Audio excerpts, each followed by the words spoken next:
Today, lesson 4C, finding missing angles, day number 2. This is where it starts to get a little more interesting. If you want to take a quick peek on the back side of your notes, we've got some good, fun, challenging problems that we're going to head to. But there's one more piece of information that we have to add to all of this. And that's basically what the beginning of today's topic is all about. And then we can find lots and lots of things without a protractor. Okay? So today we continue with this idea of identifying angle relationships in a little more detail. So we've talked about angles and what they mean and what they represent and how to name them and all of that stuff. And we have also talked about naming different types of angles, being careful not to name adjacent angles by their vertex because you can't. We don't know what we're talking about in a situation like that. We've also talked about complementary angles, and complementary angles don't have to be adjacent for them to be complementary. We've also talked about supplementary angles, and they have a sum of 180, and how we don't need to have them be adjacent. If they are adjacent, we have a linear pair. And we've been working a lot on naming angles like that. Then we have vertical angles. And yes, there are lots of blank areas that are in your notes right now. I know I've gone through them very quickly, but all of this stuff we spent time on last week, so you should be able to fill them out. All right? Vertical angles can be thought of as opposite angles, and they are congruent to each other. And we also have supplementary angles in that picture. And we've been working a lot on filling and missing angles with situations like that.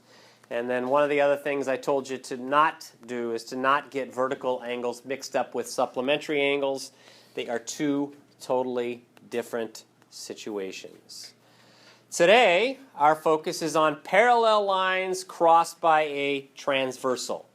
So in this picture right here, we have line AB and line CD. They are parallel to each other. And typically what you'll see off to the side when two lines look like they might be parallel, you'll have a little notation right here. And this notation means that line AB is parallel to line CD. This little symbol right here, that's the symbol for lines are parallel. So that's how I know that line AB is parallel to line CD. The red line, that is what we call a transversal. So a transversal is a line that crosses two or more other lines. Okay? And so in this picture, what I'm going to have you do is I'm going to pass out protractors, and then I want you to measure each of the angles in that picture. By the way, how many angles are in that picture? Yeah, it's not a trick question. There are 8 of them. Okay? I want you to measure all 8, and then we're going to try and come up to some sort of consensus as what's happening here. Okay? Okay, so we measured all of them. You discussed what you should notice, hopefully. And here's really what's happening. I'm going to name each of these angles so that when I say an angle name, or in this case an angle number, you know what angle I'm talking about. One of the things you should have noticed is that we have some congruent angles within this picture. For example, we have angle 1 and angle 5. We call these corresponding angles, and I believe in your notes you've got some blank areas where we're filling in some truth statements with regards to specific angles. These are called corresponding angles because they're sitting in the same exact position relative to the transversal and the parallel lines. Angle 1 and angle 5, they're sitting on top of each of the parallel lines and they're to the left of the transversal. Those are called corresponding angles. And we have a transformation that we will see in 8th grade that leads us to that conclusion. So if I take that angle right there and I slide it down, you can see they have to be exactly the same size. And from 8th grade, that's a translation which leads us to that conclusion. And I'm not asking you to write that part down right now, but I'm trying to give you some future knowledge for next year. And so we have some other corresponding angles in that picture. Anybody have any idea what one other pair of corresponding angles might be? Yeah. 2 and 6. Good. I'm not clicking my thing yet because I don't know if that's the one that's next on the list. Another one. 3 and 7. 3 and 7. And there's one more. 4 and 8. Yeah, so what happens is all those pairs you guys just gave me, they are congruent to each other. So when I started talking about these complicated pictures and why we don't need a protractor, this is the reason why. We're just adding on to these pieces of information that we know. So angle 2 and 6, they are congruent. They are corresponding angles.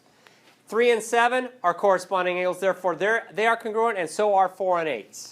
Now, this is only true if we have parallel lines. If those two lines are not parallel, none of this is true, okay, as far as angles being congruent. Next on the list, angles that we refer to as alternate interior angles. Alternate interior angles are on alternate sides of the transversal, but they're on the interior or between the two parallel lines. And so, we're talking about angles like angle 3 and 6. Since those two lines are parallel, angle 3 is congruent to angle 6, alternate interior. Now, we also have some sort of transformation that can prove that, and that's this. If I take that angle 3 and I rotate it around to match up with angle 6, we can see they are the same size. Okay? Another proof of 3 and 6 being alternate interior. But there's one other pair of an alternate interior set of angles. What would the other pair be? 5 and 4. 5 and 4. There we go. Angle 5 and angle 4 are also congruent. They are alternate interior angles. Alternate sides of the transversal and on the interior or between the two parallel lines. And then we have sort of the opposite of that. And that would be alternate exterior angles. So without me saying anything, could somebody please give me one pair of alternate exterior angles? 1 and 8. 1 and 8, good. They're on the exterior of the parallel lines, but still on alternate sides of the transversal. And the transformation that proves that is, once again, a rotation. If I take angle 1 and I rotate it down to angle 8, you can see they are the same exact size. Therefore, they are congruent. And obviously, the other one would be angle 2 and angle 7.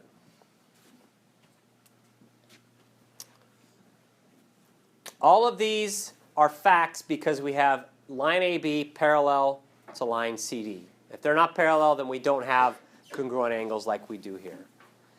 And then we have one other piece of information, and these are called same side interior angles. Same side interior angles are on the same side of the transversal and on the interior of the parallel lines. So same side interior angles, and I don't know whether this is in your notes or not. If it's not, just add it somewhere. Same side interior angles have a sum of 180 degrees. They're not congruent. They have a sum of 180. Anybody want to take a shot at one pair of same side interior angles? Yeah. Angle 3, angle 5. There we go. Angle 3 and angle 5. Once again, they're on the same side of the transversal, but on the interior of the parallel lines. And then we have one other pair. I don't think that was meant to be in there. Oh, it's because angle 1 and angle 5 are the same, so that's just kind of proof of that. And then 4 and 6, that would be the other pair. Okay? All right. In this picture, and this is, we're going to start off with an easy one here. Find the lettered angles. In other words, how big the lettered angles are. No protractor now. State the reason why, like because of vertical or corresponding or alternate interior or alternate exterior. Don't worry about the state the transformation part. You're only doing part A and part B. Okay? All right. It doesn't matter where you start. We're assuming that line L is parallel to line M. And so I would probably start with the vertical angles. That's where I typically like to start. And so angle B is 42 degrees. And then I took the easy one. Give me another one. Angle A and C are 138 Okay, well, so let's start with A. Why is A 138? Because the supplement to 42 is 138. There you go. All right? And obviously angle C is 138 because of vertical angles or because of linear pair or supplementary angles. All right. Now, it is obvious that angle D is also 42 degrees. But why? Why is it 42? And because isn't good enough. Right? Why is it 42? Line L and M are parallel to each other. So, I guess, let me rephrase that. What kind of angles are there? There has to be a reason. Yes, those two lines are parallel, but we have to go a little bit beyond that. Do you follow what I'm saying? Corresponding angles, right. So this angle right here and this angle right here are corresponding, but that's not the only reason. What's another reason? Come on, I can think of at least two others. Same side interior to this one right here. These two angles right here are same side interior. They have to add to 180. There's one other reason that I can think of. Also, why is this angle 42 degrees?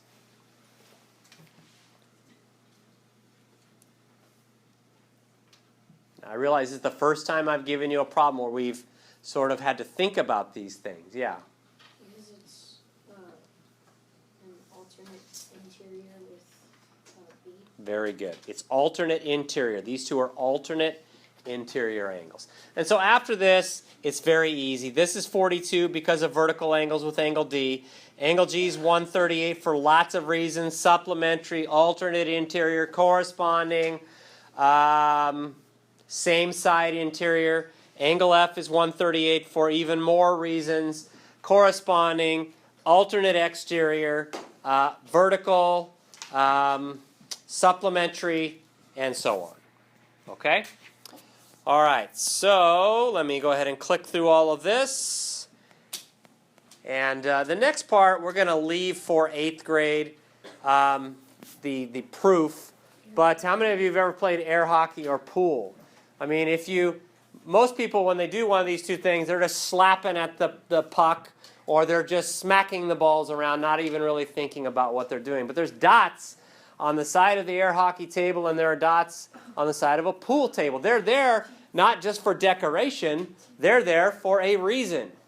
Because if you thought about how to do things, you could mathematically figure out ways, in this case, to hit the puck inside the goal or to hit a ball inside of a pocket playing pool. So they're not just there for decoration, okay?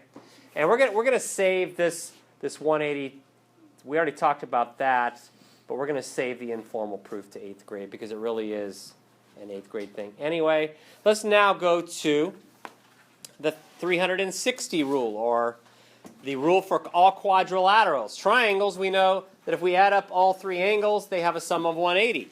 Well, all quadrilaterals have a sum of 360 degrees. Let me prove the reason why. If we take a triangle like this, we know that the sum of all those angles is 180. If we take another triangle and put it right next to it, we essentially have a parallelogram, which is a four-sided figure. So we know 180 here and 180 here. 180 and 180 is 360. So that's kind of an informal proof that all quadrilaterals will have a sum of 360. So if you wanted to find a missing angle, you would add up the three that you know, and then, of course, take that away from 360, and that would give you the missing angle. In this case, the missing angle is 109 degrees. Now, I felt like we kind of needed to talk about that so that we could now deal with that. That'll come up in a later problem where we can utilize that fact. But here is a problem that I showed you a few days ago. So we're going to go through this one together, and then I will have you try the next one with your shoulder partner. All right, somebody get me started, please. Yes? Angle 3 is 71 degrees. Why? Because it's vertical to 71 degrees. It's vertical to the other 71 degree angle, right? Okay, next. Come on, just start rifling them out. Yes? Angle 6 is vertical to 113 degrees. Okay, so it's also 113. Let's keep going here. Yes. Angle 7 is the supplement to 6. So what is it? 67. All right. I'm going to take the easy one here. Angle 8 is 67 also. Vertical angles to angle 7. And this is where we have to now start looking a little more carefully at the picture. Yes? Number 9, 67 degrees. What makes you think it's 67 degrees? It's same side. Well, but it's not in between two parallel lines. Same side interior works if you're in between two parallel lines. So for example, angles 10 and angle 17 have to have a sum of 180. Yes. Angle 9 is 42 degrees. How'd you get 42 degrees? It equals 180. It's inside of a triangle, right? If we look carefully, we see a triangle there. All right, I'm going to take angle 12, 42 degrees, vertical to angle 9. Next. Angle 10 is 138 degrees. Why? It's supplementary. Supplementary to angle 9. Angle 11 is also 138. Okay? Same with 14. Same with 14. Why? Or how do you know? Oh, wait, actually. Yeah. Yes. 19 is 138. How do you know? Same side interior. There you go. I like that. I'll take angle 18, vertical to angle 19. All right, let's keep going here. Angle 5 is 67 degrees How do you know that? because the alternate exterior To which angle? to angle 8. To angle 8. Very good. Okay? It's also corresponding to angle 7. Angle 17 is 42 for the supplementary to 138. Okay, also it's same side interior to angle 10, right? Let me take angle 2, since it's vertical. All right, we've got some more here. Yep. Angle 1 is 42 degrees All right, why? because of the supplementary angles. Yeah, we typically say that with two angles, but I get what you're saying. Angle 1 and 71 degrees and 5 have to add up to 180. It's also corresponding to angle 9. I'm going to take angle 4, that's 42. It's vertical to angle 1. Yep. 13 and 16 are both 42 Why? because 16 is the exterior alternate. Well, it could be alternate something, yes. It's alternate exterior. It's not an exterior. For it to be alternate interior. For it to be exterior, it has to be on the outside of the parallel lines. Okay? All right, let's see here. I forgot to take angle 20. I like to take those easy vertical angle ones. And obviously 15 and 14 are 138 for many, many reasons. So you can see we now have enough knowledge to do problems like this. All right, I would like you, with your shoulder partner, to work on number 3. I should be hearing not just, well, angle 5 is 67 degrees. I should hear angle 5 is 67 degrees because of it's this, or whatever. Okay? I'll give you a couple minutes on number 3. Go.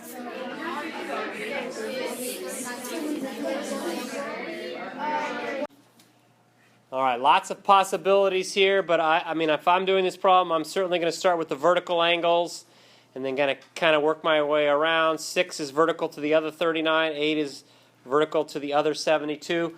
1 and angle 6 are supplementary, so we have a 141 degree angle here and here. Let's see here. What can we do from there? Yeah. If you take away 72 from 141, you have angle 7. What From the parallel angles? parallel angles? I don't know what parallel angles are. Parallel lines. Parallel lines? Okay, say that again.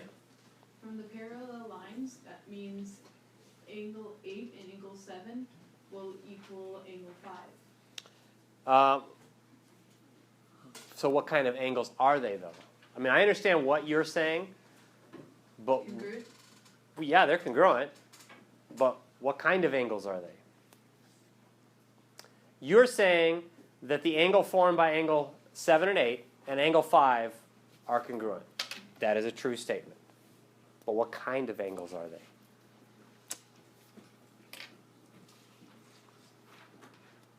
Can anyone help her out? They're corresponding angles. Right? Yeah, that's what they are. So that would mean, so now you can go ahead and give me angle 7. Angle 7 is 69 degrees. Now here's the deal. I'm guessing most people didn't think like that.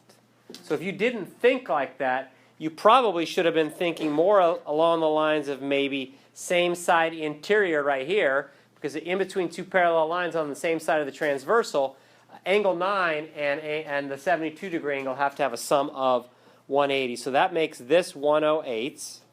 Okay? There's nothing wrong with what you did. I'm just guessing most people didn't see that. Okay? And so that would make this 108. And this is obviously 72. Angle 2 and that original 72 degree angle are also corresponding, by the way. This is 72. And so now we have our triangle thing that we could figure out, or we could use the fact that you gave us. And then what would angle 3 be? Tell me, please. What is it? 39. 39. And it's corresponding to the other 39 degree angle, and so on. So that's what that picture should look like. All right, we're going to end today with that beautiful picture in number 4. Work with your shoulder partner, please.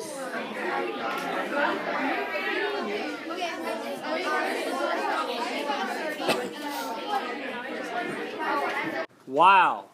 There were a lot more angles to fill in here. I think most of you realize that once you got going, this problem is actually a little easier than the last one. And the reason is because you have several pairs of parallel lines here. And so when that happens, lots of easy things happen. It doesn't matter where you start. I typically, didn't mean to do that. I typically like to start with the vertical angle. So we have 40 here. But there are a lot more angles that are 40. Angle 4 is 40 because of alternate interior or because of corresponding. This is 40. And then this is 140 because of supplementary. And then we have some vertical stuff going on here and some corresponding stuff going on here and some more vertical stuff going on here. Then, let's see here. I'll go with this angle right here. We have same side interior. That's 100. And so this is going to be 80 because of supplementary. And then we have vertical, and then more vertical, and then supplementary, and then vertical, and more supplementary or vertical. And then we could go with the triangle right here. 80 and 40 is 120, so this is 60. And then we have vertical and supplementary and vertical and alternate interior or other reasons, supplementary or other reasons, vertical, vertical, and let's see here. We have same side interior or alternate interior. And I think we can kind of see what's happening right now. This one should have seemed easier than the last one. And I think I've got them all filled in here. We good? All right, we are finished for today.